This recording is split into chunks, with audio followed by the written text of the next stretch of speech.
सैयदना मौलाना मुहम्मद वाला मौलाना কোন কাননের ফুল গো তুমি কোথায় তুমি আছো গো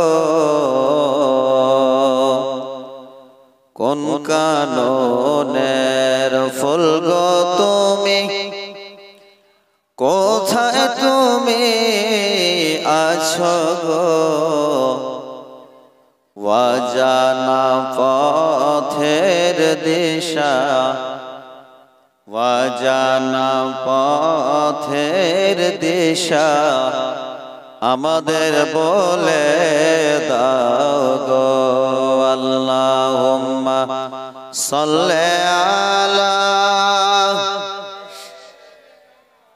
মাওলানা মুহাম্মাদ ওয়া আলা আলে সাইয়্যিদানা মাওলানা মুহাম্মাদ সাল্লাল্লাহু আলা মুহাম্মাদিন মুহাম্মাদ হরদম ज़बान पाक नामे मुहम्मद हरदम ज़बान से निकालो शफीआना मुहम्मद सल्लल्लाहु ताला अलैहि वसल्लम। बिरादरान इस्लाम, সন্ধ্যার পর থেকে নিয়ে এতক্ষণ পর্যন্ত হাদিস কোরআন শরীফ থেকে বহু আলোচনা, মূল্যবান তথ্য, মূল্যবান বক্তব্য মাওলানা বেলাল হোসেন সাহেবের জবান থেকে শ্রবণ করলেন।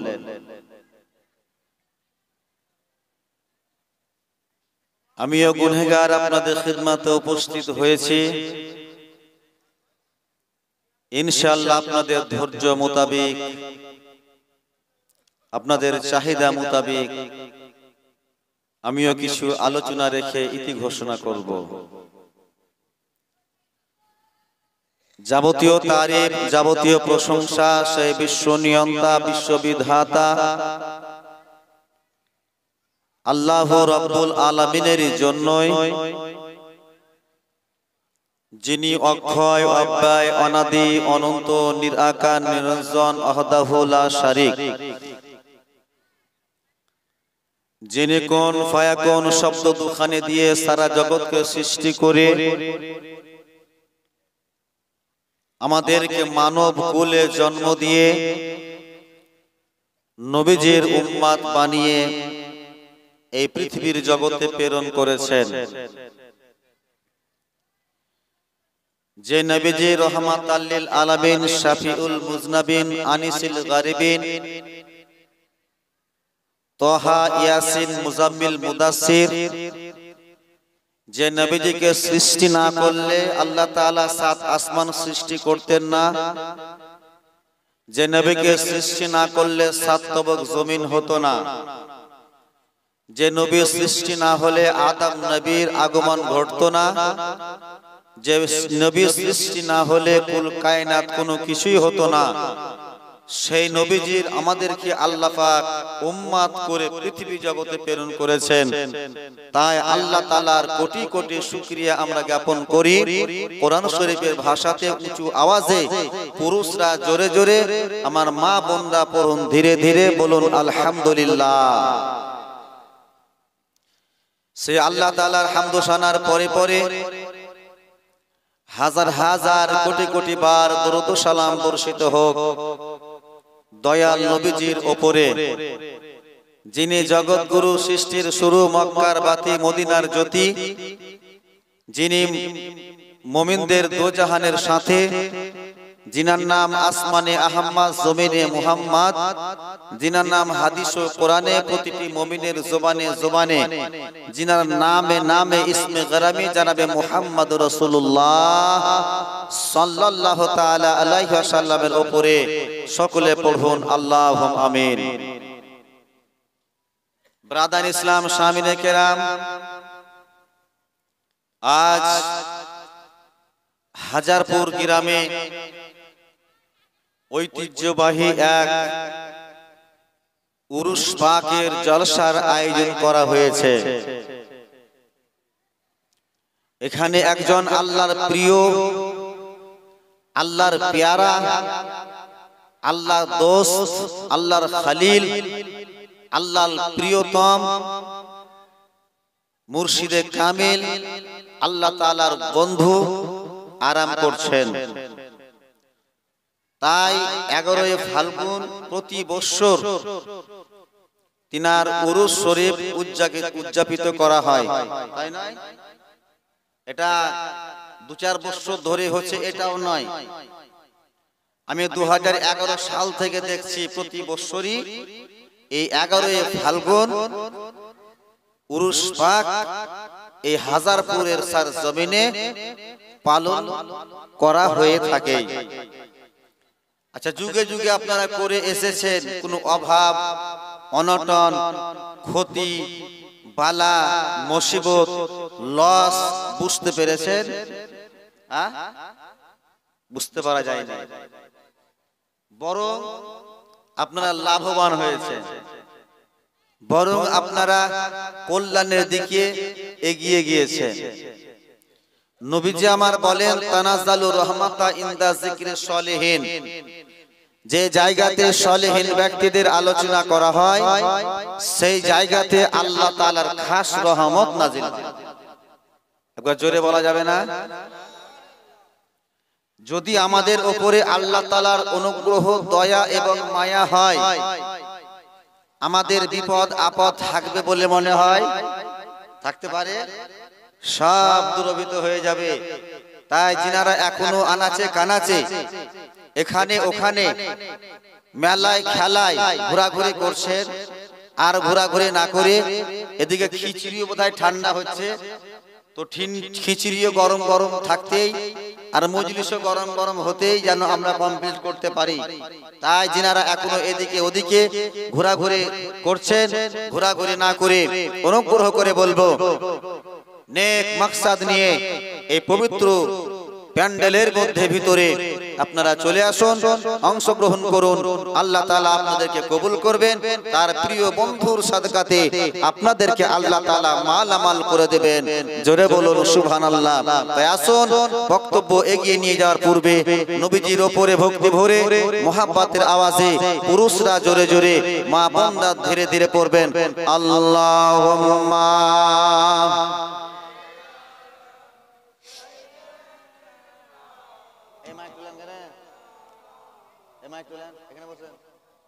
وعلى آله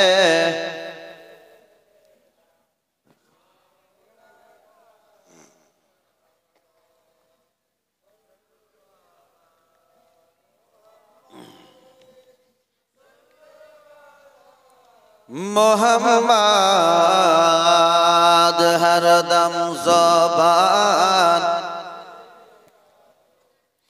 पाक नामे मोहम्मद हरदम शाफिआना मुहम्मद सल्लल्लाहु ताला अलैहि वसल्लम। मायर दिलेते ব্যথা কখনো দিও না, কখনো দিও না। জোরে বলতে হবে সুবহানাল্লাহ, আর একবার মহব্বতে বলতে হবে সুবহানাল্লাহ। দুটো হাত উঠিয়ে বলুন ইয়া রাসূলুল্লাহ, मोहब्बत बोलून या हबीब अल्लाह। वली का दामान खाजा का दामान, नारे तकबीर नारे रिसालात, मायर दिलेते ব্যথা কখনো দিও না, কখনো দিও না, মায়ের দিলেতে ব্যথা কখনো দিও না, কখনো দিও না, মায়ের দিলেতে ব্যথা কখনো দিও না, কখনো দিও না। মায়ের মতন এত আপন,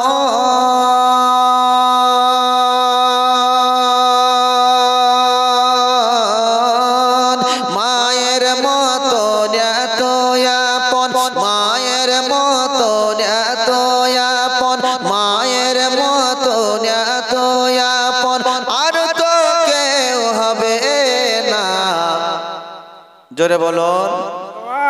মায়ের দিলেতে ব্যথা কখনো দিও না, কখনো দিও না।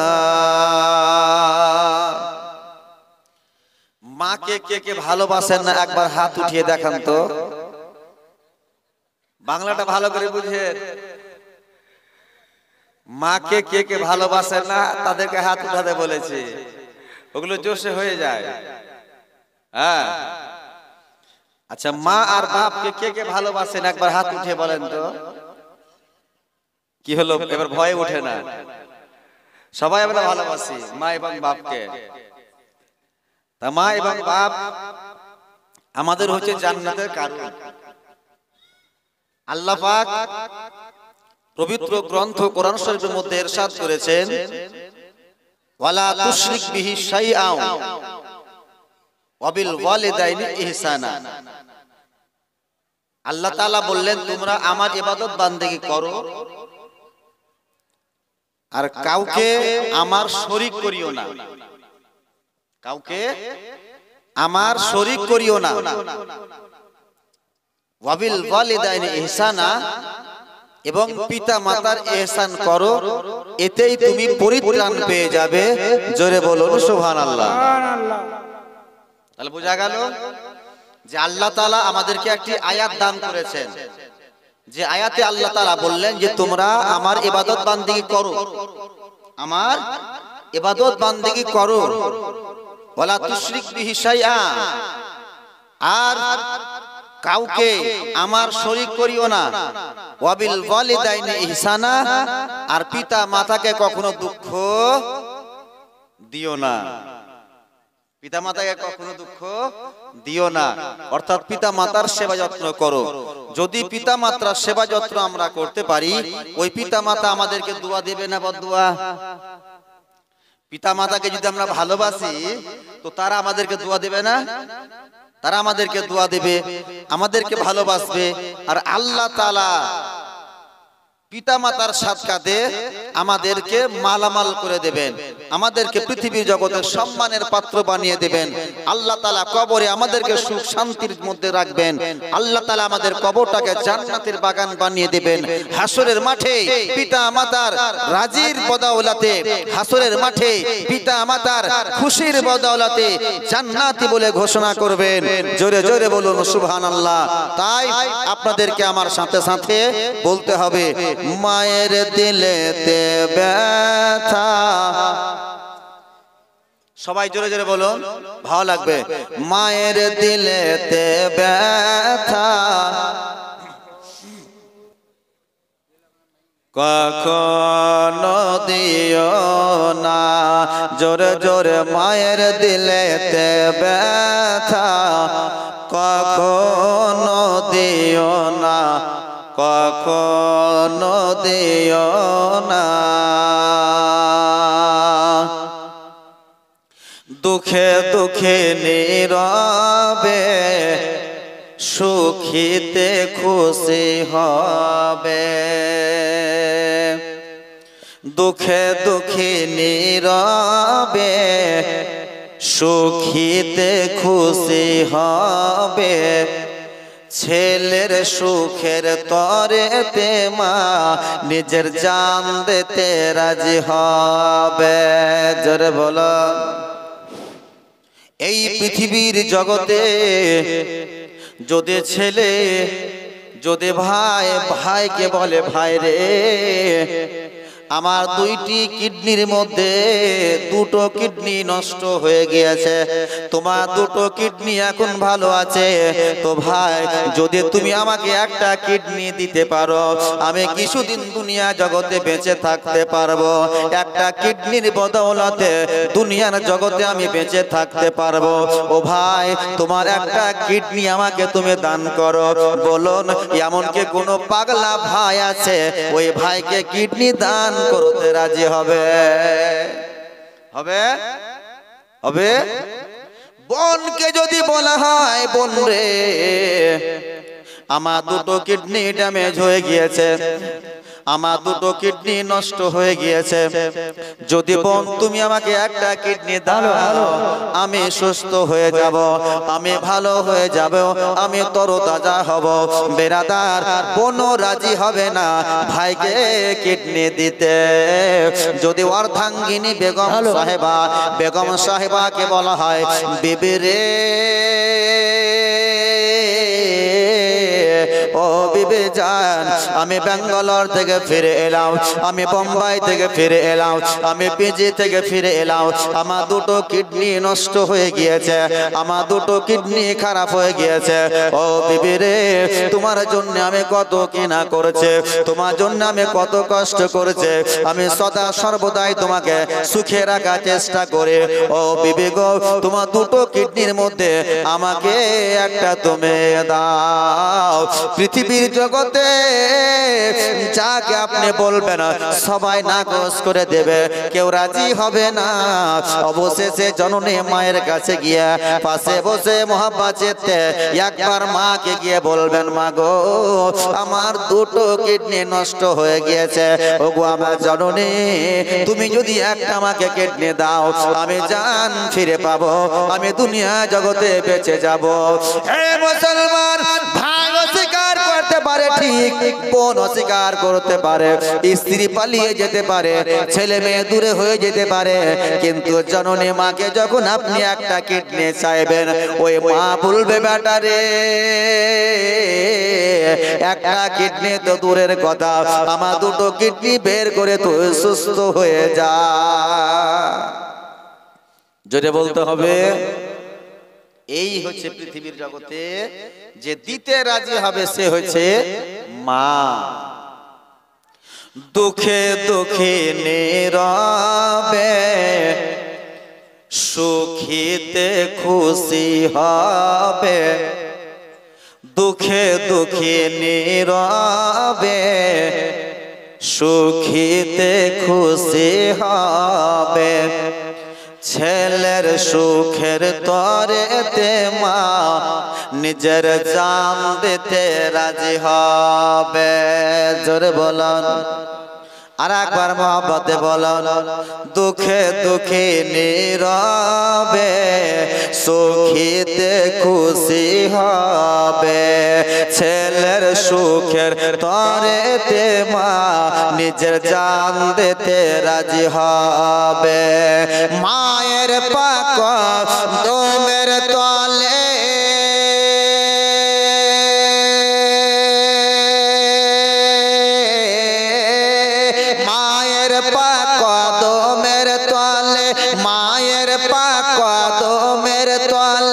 জান্নাতের ঠিকানা। আরেকবার মহব্বতে বলুন। মাকে যদি ভালোবেসে থাকেন তো আরেকবার জোরে বলুন। মায়ের দিলেতে ব্যথা কখনো দিও না, কখনো দিও না।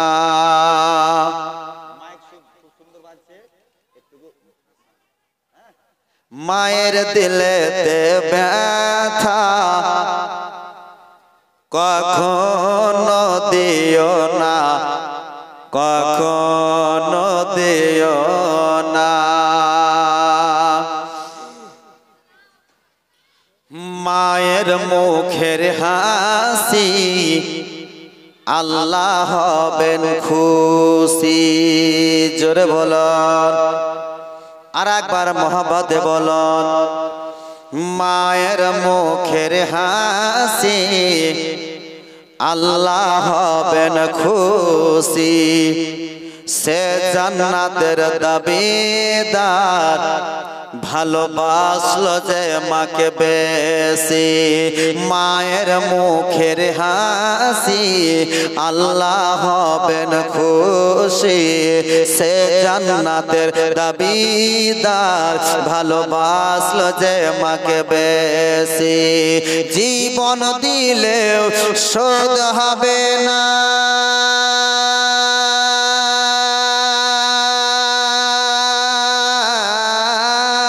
জীবন দিলেও শোধ হবে না, জীবন দিলেও শোধ হবে না, জীবন দিলেও শোধ হবে না। মায়ের দুধের দেনা, মায়ের দিলেতে ব্যথা কখনো দিও না, কখনো দিও না।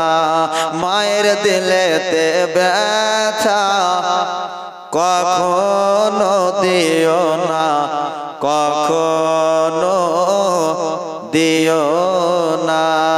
আল্লাহুম্মা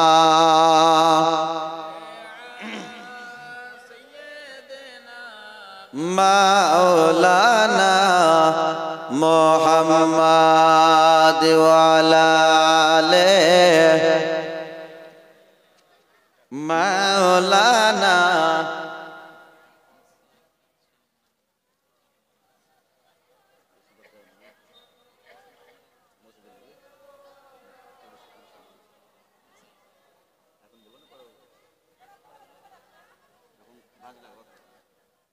पाक नामे मोहम्मद हरदम ज़बान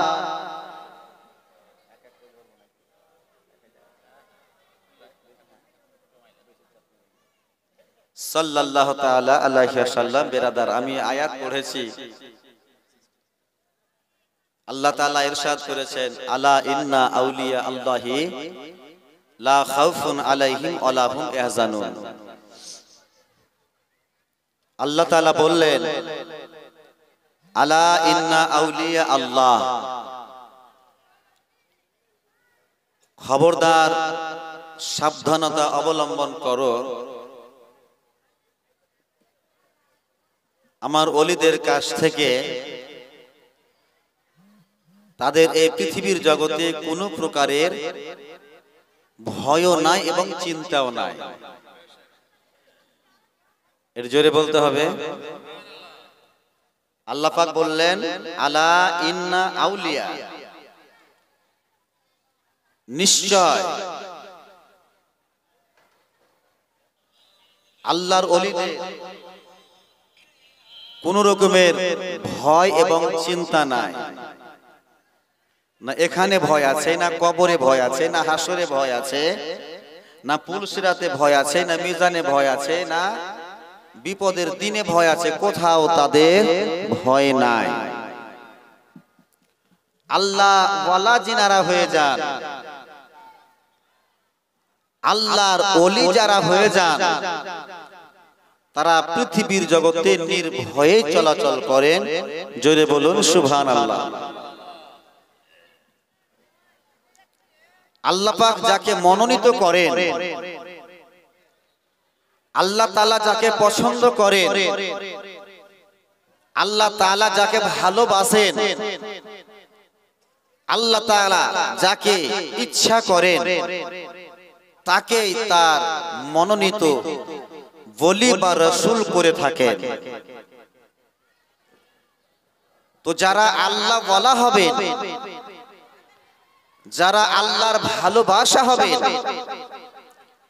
যারা আল্লাহর নির্বাচিত হবে, যারা আল্লাহর ভেলায়াত প্রাপ্ত ওলি হবে, তাদের কোনো ভয় থাকবে না, তাদের কোনো চিন্তা থাকবে না। চিন্তা না থাকার কারণ হলো একটাই, যে তারা স্বয়ং আল্লাহ তাআলাকে রাজি খুশি করে নিয়েছেন, তারা স্বয়ং আল্লাহ তাআলাকে সন্তুষ্ট করে নিয়েছেন, তারা স্বয়ং খোদাকে নিজের বানিয়ে নিয়েছেন। এখন যদি আমরা পৃথিবীর জগতে প্রধানের হয়ে যেতে পারি, এখন যদি পৃথিবীর জগতে আমরা কোন এমএলএ এর এমপির হয়ে যেতে পারি, এখন পৃথিবীর জগতে আমরা যদি মুখ্যমন্ত্রীর কাছের মানুষ হয়ে যেতে পারি, তো আমাদের পা মাটিতে পড়বে? হ্যাঁ, এই আমি মুখ্যমন্ত্রীর লোক, আমি হচ্ছি শতাব্দী রায় এমপির লোক, আমি মুকুল রায়ের লোক, ইত্যাদি ইত্যাদি।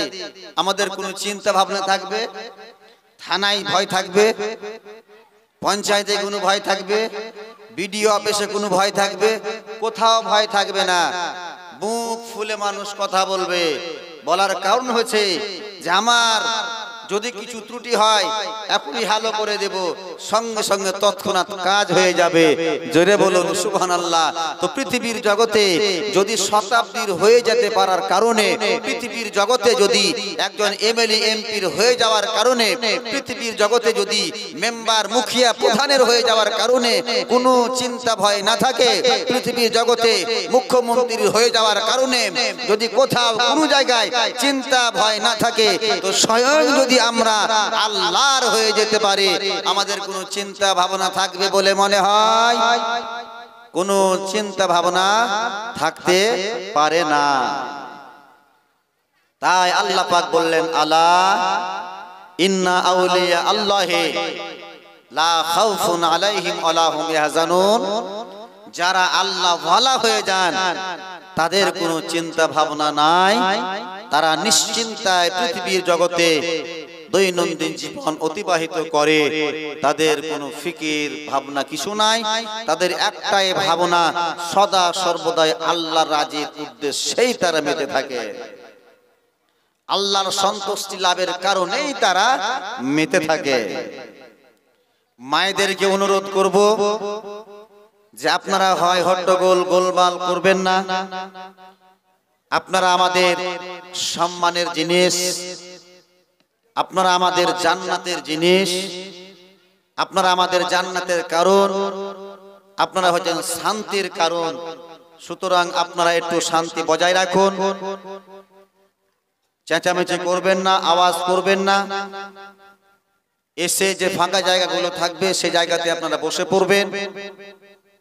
খবরদার আপনারা হয় হট্টগোল কখনো করবেন না, যেন আমার এই পুরুষরা আপনাদের ব্যাপারে আমাকে শিকায়ত না করে যে হুজুর মা বোনরা একটু বকাবকি করছে, আপনি একটু মাইকে বলে দেন। এটা যেন না হয়। নীরবতা পালন করে ধৈর্য সহকারে আপনারা শ্রবণ করুন। ইনশাআল্লাহ যতটুকু সময় পাওয়া যাবে আপনাদের খিদমতে কিছু আলোচনাও রাখতে সুবিধা হবে। তাই আসুন আলোচনা আরো এগিয়ে নিয়ে যাওয়ার পূর্বে ঝুমঝুম সুরে মোহাব্বতের কণ্ঠে একবার দরুদ শরীফ পাঠ করি। আল্লাহুম্মা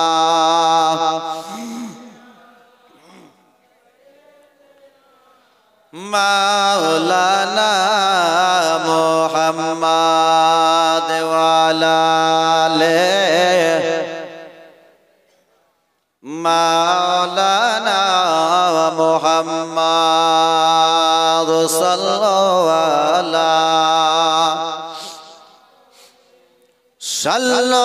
আলা মুহাম্মাদ হরদম জবান পাক নামে মুহাম্মাদ হরদম জবান শাফিআনা মুহাম্মাদ সাল্লাল্লাহু তাআলা আলাইহি ওয়াসাল্লাম। বিরাদান ইসলাম সামিনে কেরাম, দিল্লির সরজমিনে একটি ঐতিহাসিক মসজিদ রয়েছে, যে মসজিদটির নাম হচ্ছে জামে মসজিদ, দিল্লির জুম্মা মসজিদ।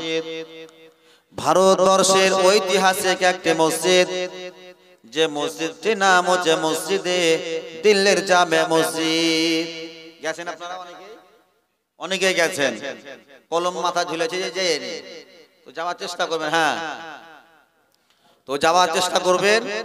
দিল্লির জামে মসজিদ এটা হচ্ছে ঐতিহাসিক মসজিদ। কয়েক হাজার মানুষ একসাথে নামাজ পড়ার বন্দোবস্ত আছে ওই মসজিদটাতে। পশ্চিম বাংলার স্বনামধন্য একটি মসজিদ, সে মসজিদের নাম হচ্ছে নাখোদা মসজিদ। নাকি নাই? নাখোদা মসজিদ, টিপু সুলতান মসজিদ, এগুলো হচ্ছে ঐতিহাসিক মসজিদ। এই দিল্লির জামে মসজিদে তৎকাল ইমামতি যিনি দায়িত্ব পালন করেন, তিনি হচ্ছেন হযরতে নিজামউদ্দিন আউলিয়া, আল্লাহ তাআলার প্রিয় একজন বান্দা হযরতে নিজামউদ্দিন আউলিয়া রাদিয়াল্লাহু তাআলা আনহু। তৎকালীন দিল্লির জামে মসজিদে তিনি ইমামতির দারবার পালন করেন। দিল্লির জামে মসজিদে তিনি 5 ওয়াক্ত নামাজ পড়ার ইমামতি করেন। এই দিল্লির জামে মসজিদে নিজামউদ্দিন রহমাতুল্লাহ আলাইহি ইমামতি দায়িত্ব পালন করেন। হযরতে নিজামউদ্দিন আউলিয়ার একজন মুরিদ, একজন তার আশিক, একজন তার দেওয়ানা, একজন তার মাস্তানা, একজন তার ওয়াফাদার, একজন তার গোলাম, একজন তার মুরিদ, যার নাম হচ্ছে হযরতে আমিরে খসরু। এই হযরতে আমিরে খসরু রহমাতুল্লাহ আলাইহি তিনি দিল্লির জামে মসজিদে চলে গেলেন। দিল্লির জামে মসজিদে যাওয়ার পরে হুজুরের পিছনে নামাজ আদায় করলেন, পীর সাহেবের পিছনে নামাজ আদায় করলেন, আল্লাহ ওয়ালার পিছনে নামাজ আদায় করলেন। আজকে যেমন আপনারা কেউ হয়তো নতুন গ্রামের জুম্মা মসজিদে নামাজ পড়ে এসেছেন, কেউ তো হাজারপুরের এই মসজিদে নামাজ পড়লেন, কেউ তো অন্যান্য মসজিদে নামাজ পড়লেন। আমি এখানে এসে নামাজ আদায় করলাম। বিভিন্ন গ্রাম এলাকা থেকে আপনারা কেউ আসরের নামাজ পড়ে এসেছেন, কেউ তো মাগরিবের নামাজ পড়ে এসেছেন, কেউ তো যোহরের নামাজ পড়ে এসেছেন, কেউ তো এশার নামাজ পড়ে এসেছেন। জোরে বলুন সুবহানাল্লাহ।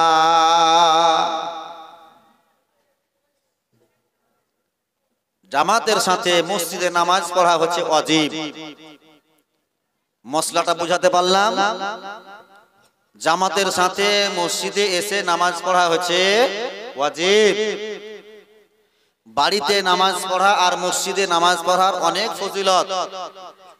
বাড়িতে নামাজ পড়ে যে নেকি পাওয়া যায়, মসজিদে এসে নামাজ পড়লে তার 27 গুণ বেশি নেকি হয়। জোরে বলো। বাড়িতে আপনার দাদি ক্যাচর ম্যাচর করতে পারে, আপনার পতিন ক্যাচর ম্যাচর করতে পারে, আপনার নাতিরা ক্যাচর ম্যাচর করতে পারে। তো পোতা পতি, নাতি নাতনি, আপনার স্ত্রী, মা বোনরা যখন আলোচনা করবে, আপনার ভাই বোন আত্মীয় স্বজন যখন আলোচনা করবে, আপনার নামাজে ডিস্টার্ব হবে না? হবে না? আর মসজিদে কোনো পোতা পতি, নাতি নাতনি, হ্যাঁ, পুরুষ মহিলা নির্বিশেষে কেউ আলোচনা করে? কেউ আলোচনা করে না। এই যে আমার সামনে বসে আছেন, দেখেন মনে হচ্ছে একবারে মাঘ মাসে শীত লেগে যায়। দেখেন হনুমান টুপি পরে, গায়ে চাদর পরে হাজী সাহেব বসে বোধহয় আল্লাহ আল্লাহ করছে। তো মসজিদে এসে সবাই আল্লাহ আল্লাহ করার চেষ্টা করে, করে না? মসজিদে এসে কেউ দুনিয়ার কথাবার্তা বলে? বলে হাইগো হাজারপুরের মানুষ বলে? বলে না। মসজিদে মানুষ আপ্রাণ চেষ্টা করে একটু ইবাদত বান্দেগি করার, মসজিদে মানুষ চেষ্টা করে আল্লাহ আল্লাহ করার, মসজিদে মানুষ চেষ্টা করে একটু কোরআন শরীফ তেলাওয়াত করার, মসজিদে মানুষ একটু চেষ্টা করে দোয়া খায়ের করার। ব্রাদান ইসলাম সামনে কেরাম এই মসজিদে, দিল্লির জামে মসজিদে নামাজ পড়তে গেছেন, তাও আবার আল্লাহ ওয়ালা হযরতে নিজামউদ্দিন আউলিয়ার পিছনে। জোরে জোরে বলুন সুবহানাল্লাহ। তিনার নাম কি বললাম? হযরতে আমিরে খসরু। এই হযরতে আমিরে খসরু পীর সাহেবের পিছনে নামাজ পড়লেন, নামাজ আদায় করলেন। বেশ কিছুক্ষণ ছাত্র অবস্থাদের আলোচনা হলো, পীর এবং মুরিদের আলোচনা হয়ে গেল। পীর এবং মুরিদের যখন আলোচনা কমপ্লিট হলো, এবার পীর সাহেবকে বলল, হুজুর আমি এখন বাড়ি ফিরে যাই। পীর সাহেব বললেন, বেটা আস্তে সুস্তে যেও, হেফাজতের সাথে যেও, বিপদ মুক্ত হয়ে যেও, আল্লাহ তোমার হেফাজত করবে, আল্লাহ পাক তোমাকে নিরাপদ অবস্থায় বাড়ির মধ্যে পৌঁছিয়ে দেবেন। এই মুরিদ হযরতে আমিরে খসরু গোটে গোটে পায়ে আল্লাহ তাসবিহ পড়তে পড়তে বাড়ির দিকে যেতে আরম্ভ করলেন। অর্ধেক রাস্তা কেবল পার হয়েছে, এমন অবস্থায় একজন আল্লাহওয়ালার সঙ্গে তিনার দেখা হলো, সালাম কালাম হলো। এবার তিনি জিজ্ঞাসা করছেন, হযরতে বাহলুল দানা জিজ্ঞাসা করছেন, বাবু তুমি কোথায় গেছিলে, কোথা থেকে আসছো? তিনি বললেন, হুজুর আমি আমার পীর মুর্শিদ নিজামউদ্দিন আউলিয়ার কাছে গেছিলাম, আমি আমার পীর মুর্শিদ আমার মুর্শিদের কাছে গেছিলাম, আমি আমার পীর সাহেবের দরবারে গেছিলাম।